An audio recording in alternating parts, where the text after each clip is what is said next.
আসসালামু আলাইকুম। এটিএন বাংলা সংবাদে সবাইকে স্বাগত জানাচ্ছি। আমি নাইম ফাথুম মুবিন। শুরুতেই বিআরবি কেবলস সংবাদ শিরোনাম। পলাতক স্বৈরাচারের নানা হুমকি মাথায় রেখেই কাজ করছে অন্তর্বর্তী সরকার। বিবিসি বাংলাকে প্রধান উপদেষ্টা, পূর্ব ঘোষিত সময়ে হবে নির্বাচন।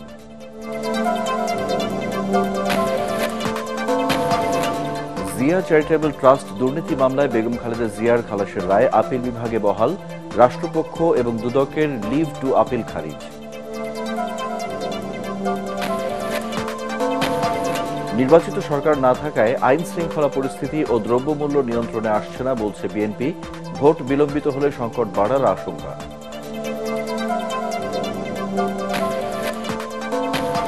এবং গণ অভ্যুত্থানের দুই প্রতিনিধি সরকারে না থাকলে বৈধতা নিয়ে প্রশ্ন উঠতে পারে দাবি নাগরিক পার্টির। দল সুবিধা পাচ্ছে কিনা অনুসন্ধানের পরামর্শ। শুনছিলেন বিআরবি কেবলস সংবাদ শিরোনাম। এবার বিস্তারিত।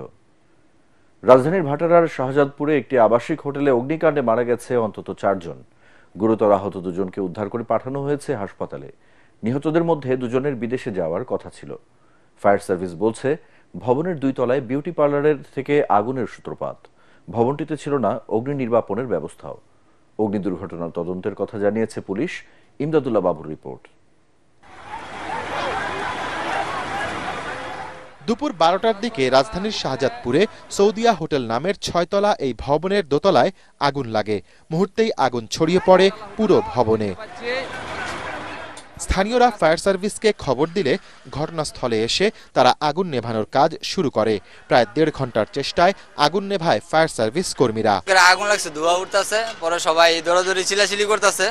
হঠাৎ করে ফায়ার সার্ভিস আসছে এখান দিয়ে। আগুনটা কম দেখা গেছিল, কিন্তু ধোঁয়ায় পুরোটা অন্ধকার ছিল। 6 তলা ভবনের ছাদের গেটে তালা লাগানো থাকায় আবাসিক হোটেলে অবস্থানরত 4 জন ধোঁয়ায় দম বন্ধ হয়ে মারা যান।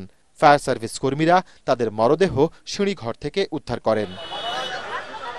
এর মধ্যে কয়েকজনের সৌদি আরবে কর্মী হিসেবে যাওয়ার কথা ছিল বলে জানিয়েছেন তাদের পরিবারের সদস্যরা। আমার ভাগনা, ওই যে লোক মারা গেছে তার ছেলে সৌদি আরবের কালকে ফ্লাইট। রাত্রে আসছিল, হোটেলে থাকছিল। এই হোটেলে আমি কথা বলে গেছিলাম, হোটেলে থাকছে। ফায়ার সার্ভিস জানিয়েছে, তদন্ত না করে এই অগ্নিকাণ্ডের কারণ বলা যাচ্ছে না। চিলিকুটার যে দরজাটা ছিল, সেই দরজাটা বন্ধ ছিল ছাদে যাওয়ার জন্য। ধোয়ার কারণে লোকগুলো মারা যায়। আমরা 4 জনকে মৃত অবস্থায় উদ্ধার করি। রাজৌকের নিয়ম মাফিক বিল্ডিংটা তৈরি করা হয় না, আর এই বিল্ডিং এ কোনো ফায়ার সেফটি প্ল্যানও ছিল না এবং ফায়ার সেফটি ব্যবস্থাও ছিল না। নিহতদের পরিচয় শনাক্ত করার কাজ চলছে বলে জানিয়েছেন এই পুলিশ কর্মকর্তা।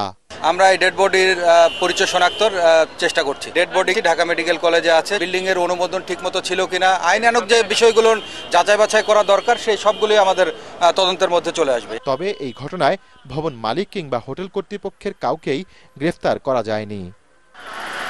ইমদাদুল্লাহ বাবু, এটিএন বাংলা, ঢাকা। পলাতক একটি দল দেশকে অস্থিতিশীল করতে সর্বাত্মক চেষ্টা করছে বলে জানিয়েছেন প্রধান উপদেষ্টা ডক্টর মোহাম্মদ ইউনূস। ব্রিটিশ সংবাদ মাধ্যম বিবিসি বাংলাকে দেয়া সাক্ষাৎকারে তিনি বলেন, দলটির হুমকি মাথায় নিয়েই কাজ করছে অন্তর্বর্তী সরকার। আওয়ামী লীগকে নিষিদ্ধ করার ইস্যুতে ডক্টর ইউনূস বলেন, কারো অধিকার কেড়ে নেওয়ার উপায় নেই, তবে যারা অন্যায় করেছে তাদের বিচার হবেই। পূর্ব ঘোষিত সময় জাতীয় নির্বাচন হবে বলেও জানান প্রধান উপদেষ্টা। আরো জানাচ্ছেন ইয়াসিন রানা। প্রধান উপদেষ্টা, আপনাকে অনেক ধন্যবাদ। বিবিসিকে দেয়া সাক্ষাৎকারে ডক্টর মোহাম্মদ ইউনূস বলেন, আওয়ামী লীগ দেশকে ধ্বংসস্তূপে পরিণত করে গেছে। সেই ধ্বংসাবশেষ থেকে অর্থনীতি পুনরুদ্ধারে কাজ করছে সরকার। একটা পলাতক দল দেশ ছেড়ে চলে গেছে, তাদের নেতৃত্ব চলে গেছে। তারা সর্বাত্মক চেষ্টা করছে এটাকে আনসেটল করার জন্য। এটা তো সবসময় থ্রেট আছে, প্রতিক্ষণই আছে, প্রতি জায়গাতেই আছে। কাজে এটা তো সবসময় থাকবে। মানে হুমকিটা কি আপনি বলছেন আওয়ামী লীগ থেকে, ক্ষমতাচ্যুত আওয়ামী লীগ থেকে? অবশ্যই, এটা তো অবভিয়াস। তারা মাঝে মাঝে ঘোষণা করছে, বক্তৃতা দিচ্ছে, অ্যাড্রেস করছে, আমরা সবাই শুনছি, মানুষ উত্তেজিত হচ্ছে। অন্যায় কাজের জন্য আওয়ামী লীগের বিচার হতে হবে বলেও জানান তিনি।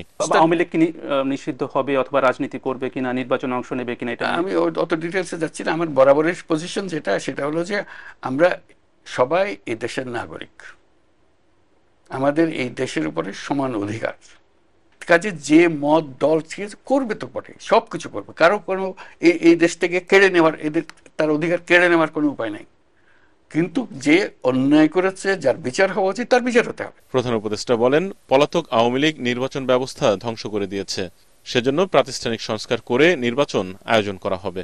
সবাই কোন সুপারিশে সবাই একমত হয়েছে, এরকম যে সমস্ত সুপারিশে তারা একমত হয়েছে সেগুলো আমরা আলাদা একটা কাগজে নিয়ে আসবো।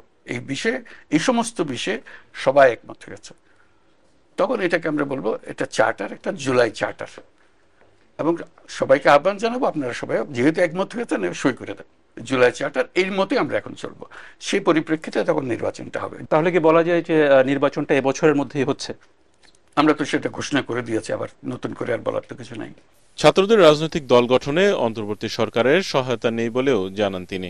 সরকার কোনো সহায়তা করে না। 3 জন ছাত্র প্রতিনিধি ছিল সরকারের ভেতরে, যিনি রাজনীতি মনস্থির করেছেন তিনি সরকার থেকে ইস্তফা দিয়ে চলে গেছেন। উনি প্রাইভেট সিটিজেন হিসেবে রাজনীতি করবেন, এর কার বাধা দেওয়ার কি আছে?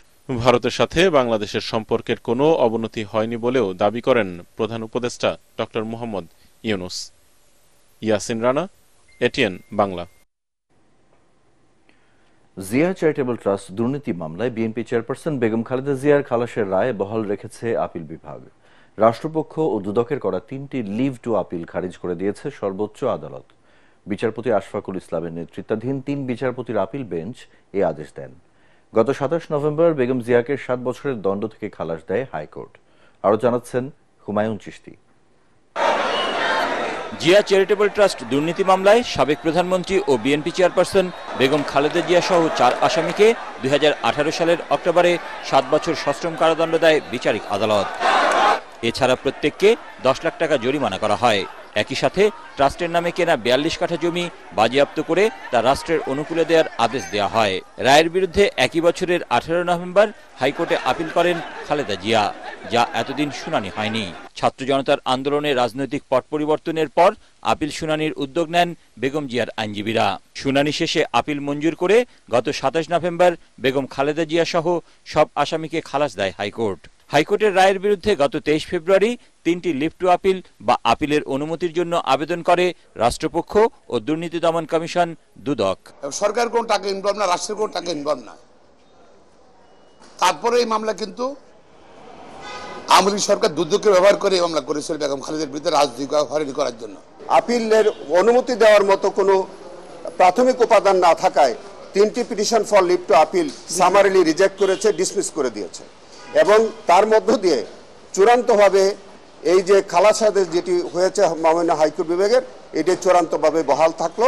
দুদকের করা এই মামলায় সাজা হয়েছিল বেগম খালেদা জিয়ার। তবে হাইকোর্ট খালাস দেওয়ার পর সুর পাল্টে যায় সংস্থাটির। দুদকের আইনজীবী বলেন, বেগম জিয়ার বিরুদ্ধে ক্ষমতার অপব্যবহার বা দুর্নীতির কোনো প্রমাণ পাওয়া যায়নি। এই টোটাল মামলাটা একটা জিনিস দেখা যাচ্ছে যে অ্যালিগেশন ছিল প্রধানমন্ত্রী হিসাবে বেগম খালেদা জিয়া, বাট সমস্ত সাক্ষী ইনক্লুডিং আইও, ইনফরমেন্ট, ব্যাংকার এক কথায় তারা স্বীকার করছে যে প্রধানমন্ত্রী হিসাবে কোথাও তার সিগনেচার বা কোনো কিছুই নাই, সেটা ব্যক্তি খালেদা জিয়া হিসাবে ছিল। এই জন্যে এই ক্ষমতার অপব্যবহার প্রধানমন্ত্রী হিসাবে এই জিনিসটা প্রমাণ হয়নি। এর আগে জিয়া অরফানেজ ট্রাস্ট দুর্নীতি মামলায় বিচারিক আদালত ও হাইকোর্টের দেয়া সাজার রায় বাতিল করে বেগম জিয়া, তারেক রহমান সহ আসামিদের খালাস দেন আপিল বিভাগ। হুমায়ুন চিশতি, এটিএন বাংলা, ঢাকা। নিত্যপণ্যের দাম এবং আইন শৃঙ্খলা পরিস্থিতি সরকারের নিয়ন্ত্রণের বাইরে, তাই জাতীয় নির্বাচন যত বিলম্ব হবে দেশ তত সংকটে পড়বে বলে মনে করে বিএনপি। রাজধানীতে আলাদা অনুষ্ঠানে দলের নীতি নির্ধারকেরা বলেন, দেশবাসী একটি অবাধ, সুষ্ঠু ও নিরপেক্ষ নির্বাচনের নিশ্চয়তা চায়। তারা বলেন, গণ অভ্যুত্থানে নেতৃত্ব দেওয়া ছাত্রদের নতুন রাজনৈতিক দল জাতীয় নাগরিক পার্টিকে দেশবাসী গ্রহণ করবে কিনা তা আগামী জাতীয় নির্বাচনে প্রমাণ হবে। মইনুল হাসানের রিপোর্ট। কর আইনজীবী ফোরামের দায়িত্ব পাওয়া নতুন নেতাদের নিয়ে বিএনপির প্রতিষ্ঠাতা সাবেক রাষ্ট্রপতি জিয়াউর রহমানের সমাধিতে শ্রদ্ধা জানাতে আসেন স্থায়ী কমিটির সদস্য আমির খসরু মাহমুদ চৌধুরী। শ্রদ্ধা নিবেদনের আনুষ্ঠানিকতা শেষে সাংবাদিকদের তিনি বলেন, জাতীয় নির্বাচন যত দেরি হবে দেশের সংকট তত বাড়বে। যত তাড়াতাড়ি সম্ভব ভোটাধিকারের মাধ্যমে তাদের নির্বাচিত প্রতিনিধির মাধ্যমে সরকার গঠন করে, সংসদ গঠন করে তাদের কাছে দায়বদ্ধ জবাবদিহি সরকার তারা চায়। এটা যত দেরি হবে দেশ তত বেশি ক্ষতিগ্রস্ত হবে। নতুন রাজনৈতিক দলের আত্মপ্রকাশকে স্বাগত জানিয়ে আমির খসরু মাহমুদ চৌধুরী বলেন, জাতীয় নির্বাচনে প্রমাণ হবে জনগণ কাদের সাথে আছে। যে দলটি হয়েছে তারা তাদের কথাগুলো বলেছে, জনসম্মুখে তুলে ধরেছে এবং অন্যান্য দলগুলো তাদের কথা বলছে। এই স্বাভাবিক, এটাই গণতন্ত্র। যেটাই আপনি ভাবছেন, ভাবতে কোনো অসুবিধা নেই, কিন্তু ম্যান্ডেট নিতে হবে জনগণের কাছে। এর আগে নয়াপল্টনে দলের কেন্দ্রীয় কার্যালয়ের সামনে বিএনপি চেয়ারপারসনের উপদেষ্টা অধ্যাপক শাহেদা রফিকের নামাজে জানাজায় শরীক হন দলের সর্বস্তরের নেতাকর্মীরা। দলের মুখপাত্র রুহুল কবির রিজভী বলেন, গণতন্ত্র ও জনগণের ভোটাধিকার প্রতিষ্ঠা হলে শাহেদা রফিকের প্রতি প্রকৃত শ্রদ্ধা জানানো হবে। নির্বাচন তবে হবে, কিভাবে হবে এবং মানুষের মধ্যে যাতে কোনো ধরনের দ্বিধা না থাকে, একটা অবাধ সুষ্ঠু নির্বাচনে সকলের অংশগ্রহণ নিশ্চিত হয়, এই পরিবেশগুলো এখন মানুষ নিশ্চিত করতে চায়।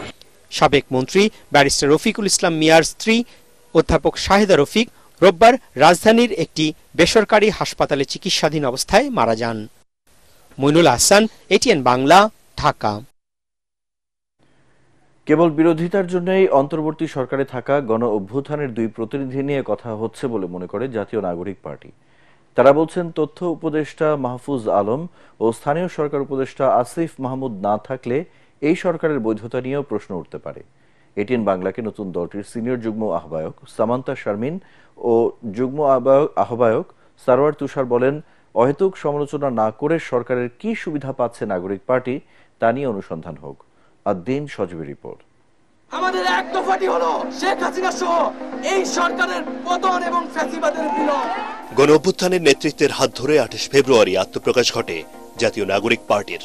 সেই সঙ্গে যে প্রশ্নটা বেশি করে উঠছে তা হলো, অন্তর্বর্তী সরকারের উপদেষ্টার পদ ছেড়ে নাহিদ ইসলাম নতুন রাজনৈতিক দলের হাল ধরলেও এখনো সরকারে রয়ে গেছেন গণ অভ্যুত্থানের দুই ছাত্র প্রতিনিধি।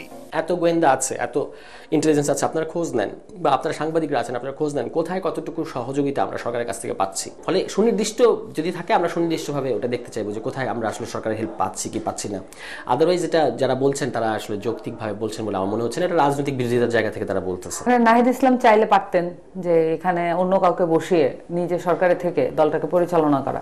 জনতার পক্ষ থেকে তাকে ডাকা হয়েছে, তখন তিনি সেই ডাকে সাড়া দিয়ে তার দায়িত্ব ছেড়ে দিয়ে নেমে এসেছেন। জাতীয় নাগরিক পার্টি বলছে, উপদেষ্টা মাহফুজ আলম আর আসিফ মাহমুদ নবগঠিত নতুন দলের প্রতিনিধি নয়, এই দুজন গণ অভ্যুত্থানের মুখ। অন্তর্বর্তী সরকার থেকে তারা সরে আসলে প্রশ্ন উঠতে পারে সরকারের বৈধতা নিয়েও। তারা আসলে গণ অভ্যুত্থানের প্রতিনিধি, তারা যদি চলে আসে এই গণ অভ্যুত্থানের মধ্য দিয়ে গঠিত সরকারের কোনো লেজিটিমেসি থাকে না, এটা একটা 111-এর মতো সরকার হয়ে যায়। ফলে তাদেরকে থাকতে হবে। সরকারের থেকে দল গঠনের যেই বক্তব্য বারবার আসছে, এখানে এখনো যদি এটা পরিষ্কার না হয় তাহলে এটা একটা রাজনৈতিক ভাবে ব্যবহার করার মতো একটা অস্ত্র হিসেবে শুধু থেকে যাচ্ছে। যদি আমাদের প্রয়োজন হতো তাহলে উনি সরকার থেকে যেতে পারতেন, কিন্তু আমরা আসলে এই মুহূর্তে সরকারের পদবি এসবের জন্য আমরা কেউই লোভাতুর নই। বিশ্লেষকরা মনে করেন, উপদেষ্টার পদ থেকে সরে এসে নাহিদ ইসলাম উদাহরণ তৈরি করেছেন। তবে অন্য দুই উপদেষ্টা আসিফ মাহমুদ ও মাহফুজ আলম সরকারের থাকায় প্রশ্ন ওঠাটাও অস্বাভাবিক নয়। বলেন, তাদের উচিত হবে জনগণের আকাঙ্ক্ষা বাস্তবায়নে স্বচ্ছভাবে ভূমিকা রাখা।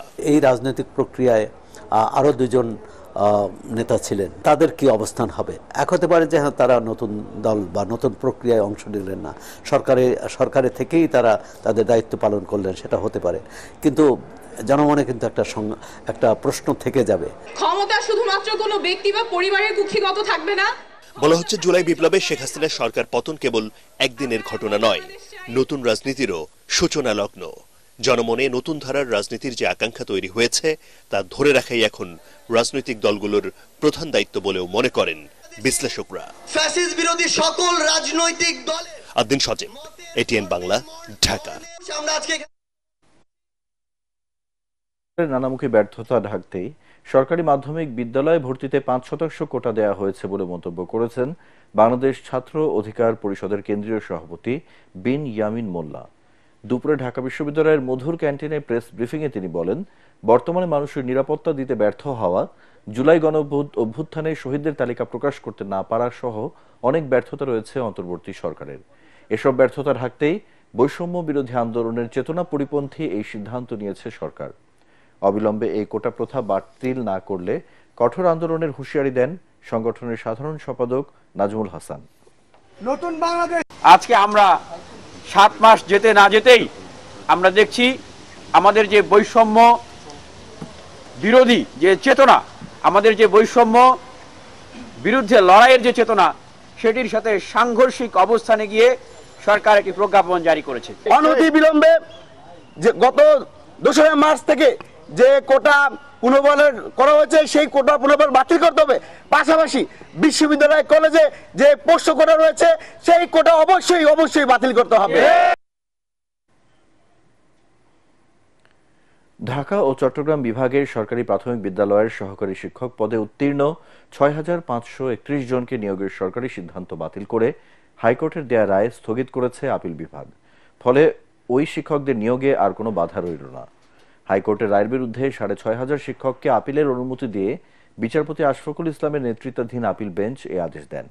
গত 6 ফেব্রুয়ারি ঢাকা ও চট্টগ্রাম বিভাগের সরকারি প্রাথমিক বিদ্যালয়ের সহকারী শিক্ষক পদে উত্তীর্ণ 6,531 জনকে নিয়োগ দেওয়ার সরকারি সিদ্ধান্ত বাতিল করে হাইকোর্ট।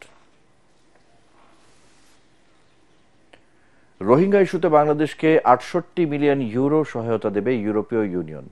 ঢাকা সফররত ইইউ কমিশনার হাদজাল হাবিব পররাষ্ট্র উপদেষ্টার সঙ্গে সাক্ষাৎ শেষে সাংবাদিকদের এসব কথা জানান।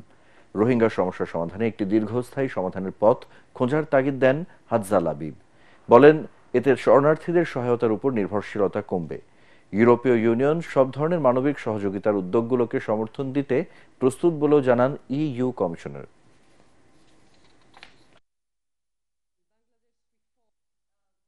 We are supporting Bangladesh with all our means, and we are using all tools. It means diplomacy, it means sanctions against Myanmar, it means pressure, also economic pressure, and support for the hosting communities here in Bangladesh and in the region. পবিত্র মাহে রমজানের দ্বিতীয় দিনে জমে উঠেছে রাজধানীর Bailey রোডের ইফতার বাজার।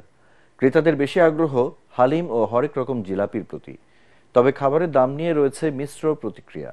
বেশিরভাগ ক্রেতা বলছেন এসব ইফতারের আয়োজন নিম্ন ও মধ্যবিত্তদের জন্য নয়। মিজান শাহজাহানের রিপোর্ট।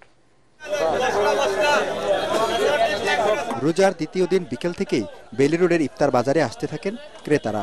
ঘুরে ঘুরে সংগ্রহ করেন তাদের পছন্দের আইটেম। হালিম, জিলাপি ও মাংসের আইটেমের পাশাপাশি পিঠাও কেনেন কেউ কেউ। বিক্রেতারা বলছেন, ঐতিহ্যবাহী পুরান ঢাকার চকবাজার ইফতারের স্বাদ মিলছে নতুন ঢাকার বেইলি রোডেও। চকবাজারের যে ইফতারটা, পুরান ঢাকায় অনেক জ্যাম, মানুষ যেতে পারে না, সেই চকবাজারের যে ইফতারটা আমরা বেইলি রোডে পরিবেশন করে থাকি। এবছরও রোজার আগে নিত্যপণ্যের দাম এক দফা বেড়েছে, ফলে ইফতারের দামও বেশ চড়া। বেশিরভাগ ক্রেতা বলছেন এসব আয়োজন সাধারণ মানুষের জন্য নয়। ডিসেন্ট এরিয়া হয়তো অনেক বিত্তশালী লোকজন বসবাস করে, সেই কারণে দাম হয়তো বেশি হইতে পারে। বাচ্চারা আবদার করে সেজন্য আসতে হয়। সবকিছুর দামই আসলে একটু বেশি মনে হচ্ছে। মাটনে কেজি 1000 টাকা, তাহলে 500 টাকা মোটামুটি দাম অত বেশি না, আমার কাছে রিজনেবল মনে হচ্ছে। ক্রেতারা বলছেন পুষ্টির চেয়ে স্বাদ আর চাকচিক্যকে বেশি গুরুত্ব দিচ্ছে নতুন প্রজন্ম। ইফতার কিনতে আসা বেশিরভাগ রোজাদার বলছেন এসব বিলাসবহুল খাবার তাদের পছন্দ না।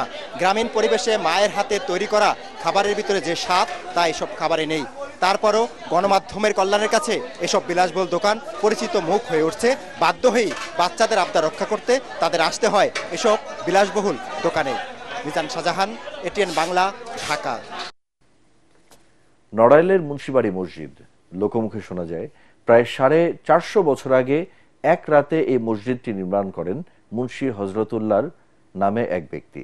পরে তার এই মসজিদকে ঘিরেই বাড়তে থাকে মুসলমানদের বসতি। কিন্তু রক্ষণাবেক্ষণ ও সংস্কারের অভাবে দীর্ঘদিন ধরেই জীর্ণ অবস্থায় এই প্রত্নতাত্ত্বিক নিদর্শন। নড়াইল থেকে জহির ঠাকুরের রিপোর্ট, জানাচ্ছেন জাহিদুল আলম। নড়াইল সদর উপজেলার মুন্সিবাড়ির এই মসজিদটি জেলার প্রাচীনতম মসজিদ। ইট আর চুন সুরকির গাঁথুনিতে ছোট ছোট 4টি মিনার, মাঝে একটি বড় গম্বুজ। সাদাসিধে দেখতে এই মসজিদটি স্থানীয়ভাবে জিনের মসজিদ হিসেবেও পরিচিত। লোকমুখে এখনো ঘুরে বেড়ায় এই মসজিদ নিয়ে নানা গল্প। মসজিদটির প্রতিষ্ঠাতা মুন্সি হায়বতুল্লাহর বংশধররা গ্রামে এখনো বসবাস করলেও জানেন না এর সঠিক ইতিহাস। বলেন, বংশ পরম্পরায় তারা জেনে এসেছেন মুঘল শাসন আমলে নির্মিত হয়েছে এই মসজিদ। 450 বছরের পুরনো এই মসজিদে এখনো জুম্মার নামাজ আদায় করেন শত শত মুসল্লি। পবিত্র রমজান মাসে এই সংখ্যা বাড়ে আরো কয়েক গুণ।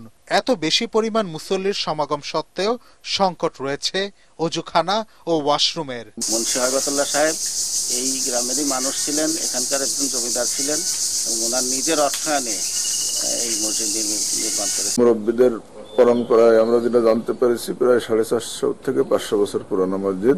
প্রত্নতাত্ত্বিক বিভাগ ইতিমধ্যে এটাকে টেক ওভার করেছে শুনেছিলাম, কিন্তু এসে যা শুনলাম তাতে হতাশ হলাম।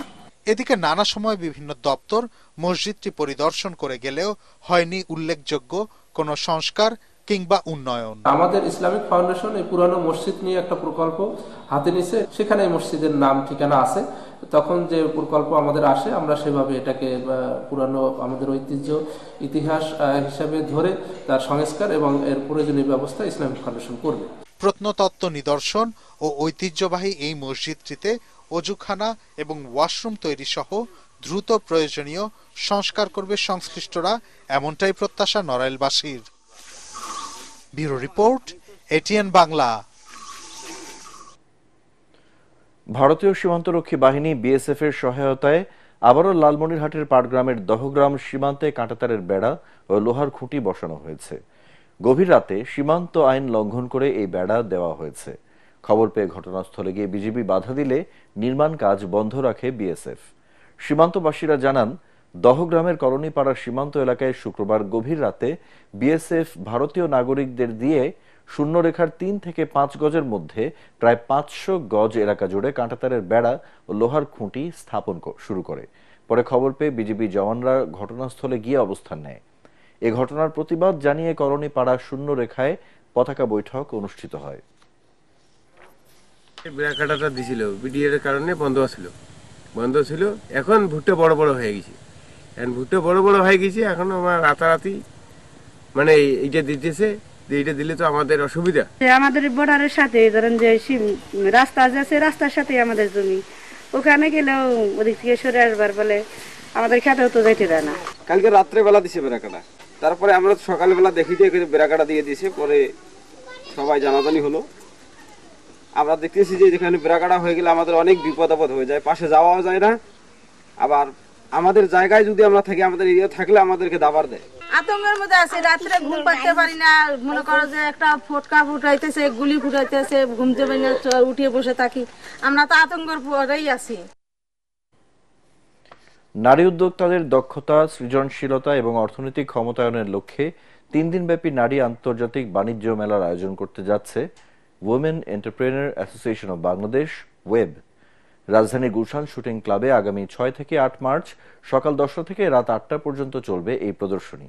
সকালে সংবাদ সম্মেলনে এসব তথ্য জানান সংগঠনটির সভাপতি নাসরিন আউয়াল মিন্টু।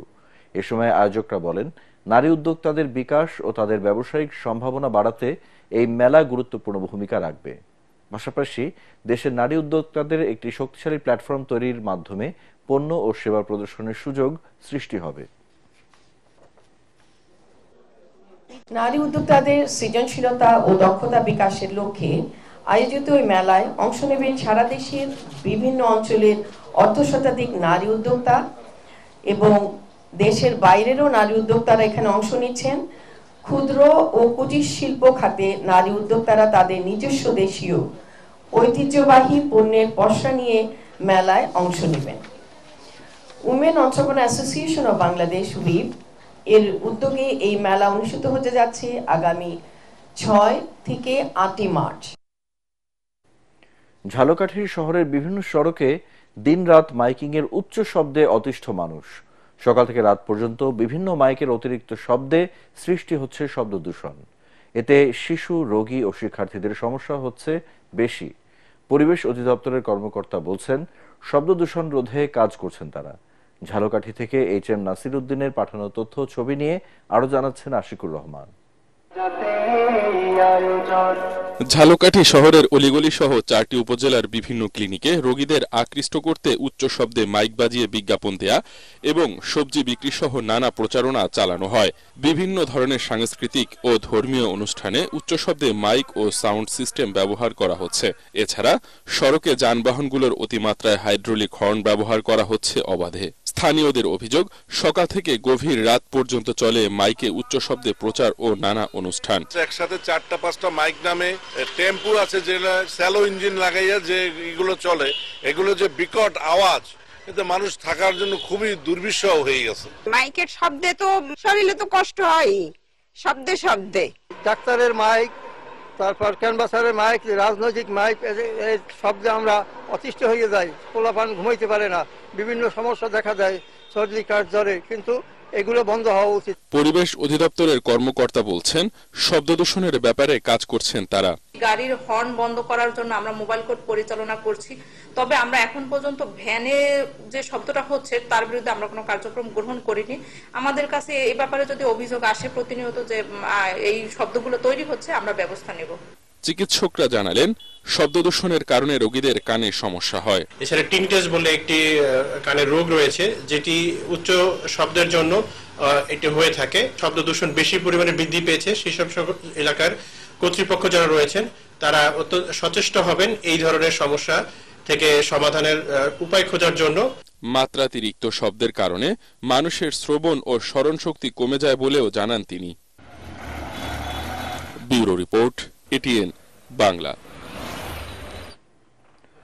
জয়পুরহাট পৌরসভার ভাগাড়ের ময়লার দুর্গন্ধে চরম দুর্ভোগে স্থানীয়রা। অপরিকল্পিতভাবে বর্জ্য ফেলানোয় দূষিত হচ্ছে পরিবেশ। এতে স্বাস্থ্য ঝুঁকিতে পড়েছে শিশু ও বয়স্করা। ময়লার ভাগাড়টি শুরুতে স্যানিটারি ল্যান্ডফিলিং হিসেবে নির্মাণ করা হলেও তা কার্যকর নয়। জয়পুরহাট প্রতিনিধি রফিকুল ইসলাম রফিকের রিপোর্ট, জানাচ্ছেন তামান্না জেনিফার। জয়পুরহাটের খঞ্জনপুর পাহাড়পুর সড়কের পাশে প্রায় 1.5 যুগ আগে ইজিপি 1 প্রকল্পের আওতায় স্যানিটারি ল্যান্ডফিলিং হিসেবে নির্মাণ কাজ শুরু হয়। প্রায় 3 একর জমি নিয়ে সেই কার্যক্রম আলোর মুখ দেখেনি আজও। পরিণত হয়েছে বিস্তীর্ণ ময়লার ভাগাড়ে। স্থানীয়দের অভিযোগ, শুরুতেই এখানে জৈব সার তৈরির নানা স্থাপনা ও যন্ত্রপাতি বসানো হয়েছিল। অযত্ন অবহেলায় আধা ভাঙা স্থাপনাগুলো থাকলেও উধাও হয়েছে নানা যন্ত্রপাতি, তাই চালুই হয়নি এই প্রতিষ্ঠান। কলকারখানা বসার জন্য এরা অনেকগুলো ঘর করেছিল, পাথর ছিল, পাইপ ছিল, সব এলা বেঁচে কেনে খাওয়া যাচ্ছে। আসা দেয় না, দুর্গন্ধ, বাড়ির ডিম নেজে ফেলে দেয়, মুরগির বাচ্চা নেজে ফেলে দেয়। পৌরসভা আমরা দরখাস্ত দিই, এলাকাবাসীর লোকজন সবাই নিয়ে যায়, তারা বলে যে ঠিক আছে আর করবে না। পরিবেশ ছাড়পত্র ছাড়াই অপরিকল্পিতভাবে এখানে বর্জ্য ফেলায় দুর্গন্ধ ও দুর্ভোগে অতিষ্ঠ জনজীবন। এই যে আমরা অত্যাচারিত হচ্ছি, এটা আমরা অনেক দিন থেকে এটা ফেস করতেছি। বারবার বলার পরেও এটার কোনো বিধি ব্যবস্থা হয় না। এটা আসলে কোনো সমস্যায় মনে করতেছে না কোনো কর্তৃপক্ষ। 2019 সালে প্রায় 7 কোটি টাকা খরচে কাদিপুর এলাকায় নির্মাণ করা হয় আরও একটি আধুনিক পয়ঃবর্জ্য পরিশোধনাগার। সেখানেও বর্জ্য স্থানান্তর করা হয়নি। আমাদের নতুন স্যানিটারি ল্যান্ডফিলিং এ আমাদের বর্জ্য ডাম্পিং এর কার্যক্রম শুরু করতে পারবো। শহরের স্বাস্থ্যকর পরিবেশ নিশ্চিতে সঠিক বর্জ্য ব্যবস্থাপনা প্রয়োজন বলে জানান স্বাস্থ্য বিভাগের এই কর্মকর্তা। যত্রতত্র ময়লা ফেললে বা নির্দিষ্ট স্থানে যদি না ফেলা হয়, তাহলে সেখান থেকে বিভিন্ন রোগের উৎপত্তি হতে পারে। একটা শহরের সুন্দর সুস্বাস্থ্য রক্ষা করতে গেলে বর্জ্যের সঠিক ব্যবস্থাপনা করা উচিত বলে আমরা মনে করি। এলাকাবাসীর দাবি, পরিবেশ, স্বাস্থ্য ঝুঁকি ও স্থানীয়দের দুর্ভোগ থেকে রক্ষা করতে এই বিষয়ে দ্রুত পদক্ষেপ নেবেন কর্তৃপক্ষ। Bureau report, ATN Bangla. এবারে আল আরাফা ইসলামী ব্যাংক অর্থ সংবাদ।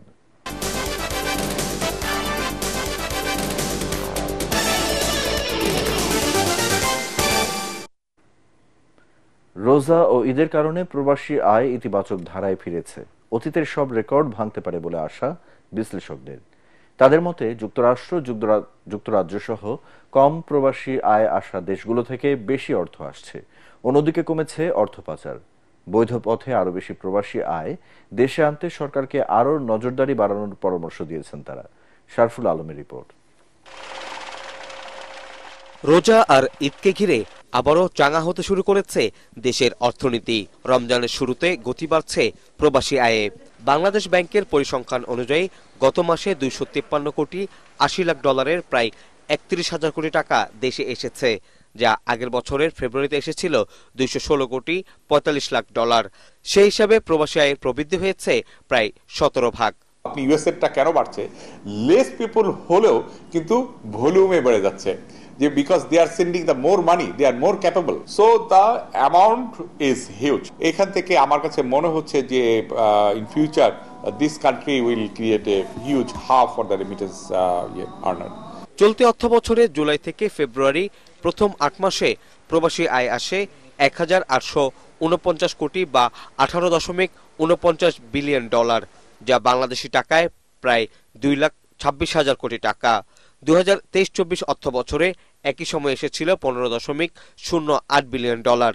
ব্যাংকাররা জানিয়েছেন, রমজান ও ঈদ উপলক্ষে চলতি মার্চ মাসে দেশে রেমিটেন্স প্রবাহে বড় ধরনের প্রবৃদ্ধি হবে। এক্ষেত্রে গত ডিসেম্বরের সর্বোচ্চ রেকর্ডও ছাড়িয়ে যেতে পারে। আমেরিকা বা অস্ট্রেলিয়া, ইংল্যান্ডে আপনি কিছুদিন থাকলে একটা রেসিডেন্সি পেয়ে যান, সবাই ওটার দিকে নজর, ফলে ওখান থেকে আসার সম্ভাবনা বেশি থাকলেও টাকাটা ওখানে রিইনভেস্টমেন্ট হয়ে যাচ্ছে। ওখানে হাই টিকেটের লোকজন বেশি, লো টিকেটের লোকজন ওখানে কম। যদি কিছু পাচারের অর্থ এবং কিছু লোককে এখানে ইনভেস্ট করার জন্য উদ্বুদ্ধ করা যায়। বিশ্লেষকরা বলছেন, বৈধ পথে দেশে প্রবাসী আয় আসার প্রবণতা বাড়ছে। এর ধারাবাহিকতা ধরে রাখতে সরকারি বেসরকারি ব্যাংকগুলোকে আরো আন্তরিক হওয়ার পরামর্শ দিয়েছেন তারা। শরফুল আলম, এটিএন বাংলা, ঢাকা। এবারে আন্তর্জাতিক সংবাদ।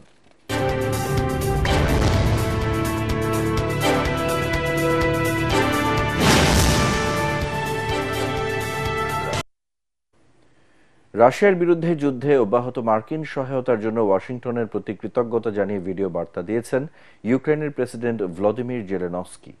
লন্ডনে ইউক্রেনের নিরাপত্তা সংক্রান্ত শীর্ষ সম্মেলনে যোগ দিয়ে সামাজিক যোগাযোগ মাধ্যমে এই ভিডিও বার্তা প্রকাশ করেন তিনি। এতে ইউক্রেন যুক্তরাষ্ট্রের সঙ্গে খনিজ সম্পদ বিষয়ক চুক্তি করতে প্রস্তুত বলেও জানান জেলেনস্কি। ইউক্রেনের প্রেসিডেন্ট বলেন, সবাই মূল ইস্যুতে ঐক্যবদ্ধ। ইউরোপের শান্তি ও নিরাপত্তার জন্য নিশ্চয়তা প্রয়োজন। যুক্তরাজ্য, তুরস্ক, ইউরোপীয় ইউনিয়ন, এমনকি গোটা ইউরোপ মহাদেশ ইউক্রেন ইস্যুতে একমত জানিয়ে খনিজ সম্পদ চুক্তি স্বাক্ষরে ট্রাম্প প্রশাসনের দৃষ্টি আকর্ষণ করেন তিনি।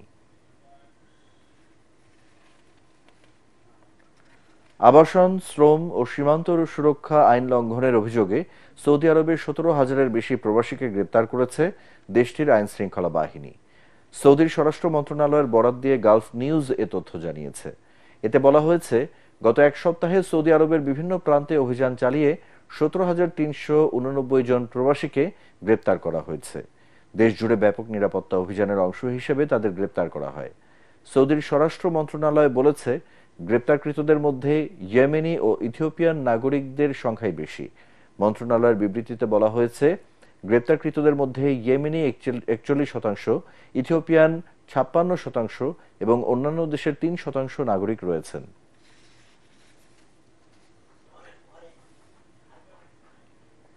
দেশটিতে গ্রেপ্তারকৃত প্রবাসীদের মধ্যে 31,463 জনকে ফেরত পাঠানোর আগে ভ্রমণের প্রয়োজনীয় নথি সংগ্রহের জন্য তাদের নিজ নিজ দেশের কূটনৈতিক মিশনে পাঠানো হয়েছে। বিশ্বের সবচেয়ে মর্যাদাপূর্ণ চলচ্চিত্র পুরস্কার অস্কারের 97তম আসর হয়ে গেল যুক্তরাষ্ট্রের লস অ্যাঞ্জেলেসের ডলবি থিয়েটারে।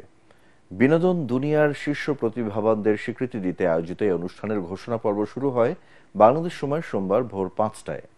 97তম একাডেমি অ্যাওয়ার্ডসে সেরা অভিনেতার পুরস্কার জিতেছেন অ্যাড্রিয়ান ব্রোডি। দ্য ব্রুটালিস্ট চলচ্চিত্রে অভিনয়ের জন্য তাকে এই পুরস্কার দেওয়া হয়। অনরা চলচ্চিত্রে সেরা অভিনেত্রীর পুরস্কার পেয়েছেন মাইকি ম্যাডিসন। এছাড়া পার্শ্ব চরিত্রে সেরা অভিনেতা কেরিন ক্যালকেইন এবং পার্শ্ব চরিত্রে সেরা অভিনেত্রী জয়ি সালডানা। সেরা স্বল্পদৈর্ঘ্য অ্যানিমেশন ছবি হিসেবে in the shadow of cypress, feature animation হিসেবে পুরস্কার পেয়েছে ফ্লো। সেরা মেকআপ এবং হেয়ারস্টাইল বিভাগে পুরস্কার জিতেছে গত বছরের অন্যতম আলোচিত ছবি দ্য সাবস্টেন্স।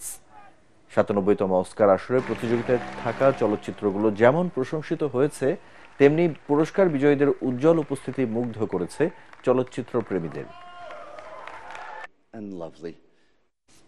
এ পর্যায়ে পার্টেক্স খেলার খবর।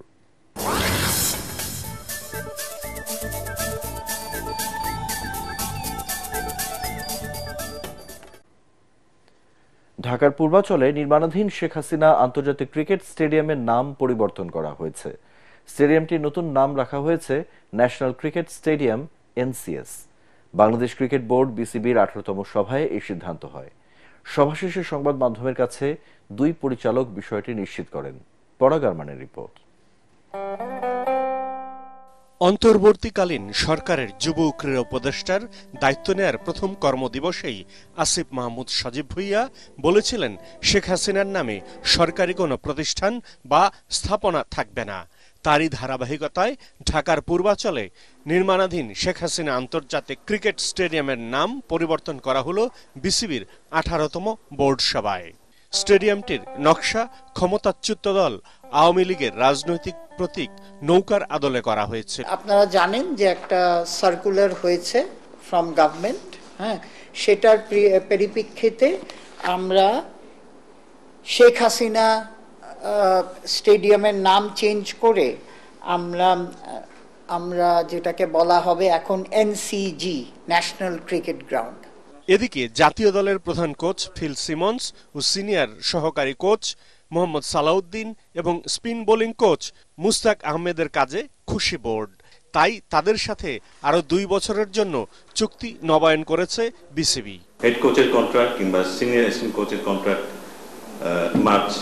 মাঝামাঝি পদ্ধতি করা ছিল, সেখানেও আমরা স্যাটিসফাইড। যারা আমাদের সাথে এই মুহূর্তে আছে, তো তাদের সাথে আমরা আবার যোগাযোগ করব এবং এর বাইরেও যদি তাদের সাথে যোগাযোগ করে যদি তাদের সাথে আমরা একটা সে ধরনের আন্ডারস্ট্যান্ডিং আসতে না পারি, সেক্ষেত্রে হয়তো আমাদের বাইরে চিন্তা করতে হবে। এবার আমরা আশা করছি যে যারা আমাদের সাথে ছিলেন তাদের সাথে আমরা একটা সন্তোষজনক আলাপ আলোচনার মধ্যে এটা একটা সমাধান খুঁজে পাবো। 2025 সালে ক্রিকেটারদের বেতন বৃদ্ধি এবং কেন্দ্রীয় চুক্তির বিষয়ে চূড়ান্ত অনুমোদন দেয় বিসিবি। তবে মুশফিক মাহমুদুল্লাহ কিংবা সাকিব আল হাসান কেন্দ্রীয় চুক্তিতে আছেন কিনা সেটি জানানো হয়নি। পরাগ Arman, ATN Bangla, Dhaka. Dhaka premier cricket লিগের উদ্বোধনী দিনে হেরেছে মোহামেডান ও আবাহনী, তবে জয় পেয়েছে অগ্রণী ব্যাংক, প্রাইম ব্যাংক এবং গুলশান ক্রিকেট ক্লাব। শেরেবাংলা জাতীয় স্টেডিয়ামে অগ্রণী ব্যাংকের কাছে টস হেরে ব্যাট করে 234 রানে অল আউট হয় আবাহনী। দলের পক্ষে সর্বোচ্চ 73 রান করেন মোসাদ্দেক হোসেন সৈকত। পারভেজ হোসেন ইমন করেন 50 রান। অগ্রণীর বোলার শহীদুল ইসলাম 44 রানে 4 উইকেট তুলে নেন। জবাবে অধিনায়ক ইমরুল কায়েসের 94 রানে ভর করে 30 বল হাতে রেখে 4 উইকেটে 235 রান তুলে জয় পায় অগ্রণী ব্যাংক। সাদমান ইসলাম করেন 46 রান। এদিকে বিকেএসপির 3 নম্বর মাঠে মোহামেডানকে 107 রানের বড় ব্যবধানে হারিয়েছে গুলশান ক্রিকেট ক্লাব। গুলশানের 8 উইকেটে 298 রানের জবাবে 191 রানে গুটিয়ে যায় মোহামেডান। বিকেএসপির 4 নম্বর মাঠে রূপগঞ্জ টাইগার্স ক্রিকেট ক্লাবকে 3 উইকেটে হারিয়েছে প্রাইম ব্যাংক ক্রিকেট ক্লাব। শেষ করার আগে বিআরবি কেবলস সংবাদ শিরোনামগুলো এক নজরে আরেকবার। পলাতক স্বৈরাচারের নানা হুমকি মাথায় রেখেই কাজ করছে অন্তর্বর্তী সরকার, বিবিসি বাংলাকে প্রধান উপদেষ্টা। পূর্বঘোষিত সময় হবে নির্বাচন। জিয়া চ্যারিটেবল ট্রাস্ট দুর্নীতি মামলায় বেগম খালেদা জিয়ার খালাসের রায় আপিল বিভাগে বহাল, রাষ্ট্রপক্ষ এবং দুদকের লিভ টু আপিল খারিজ।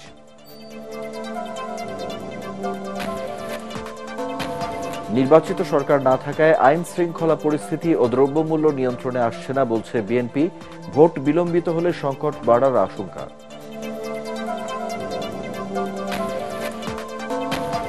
এবং গণ অভ্যুত্থানের 2 প্রতিনিধি সরকারের না থাকলে বৈধতা নিয়ে প্রশ্ন উঠতে পারে, দাবি নাগরিক পার্টির। দল সুবিধা পাচ্ছে কিনা অনুসন্ধানের পরামর্শ। পরবর্তী সংবাদ দেখার আমন্ত্রণ জানিয়ে এখনকার মতো শেষ করছি। এটিএন বাংলার সংবাদ ইউটিউবে দেখতে ব্রাউজ করুন youtube/ATN Bangla News।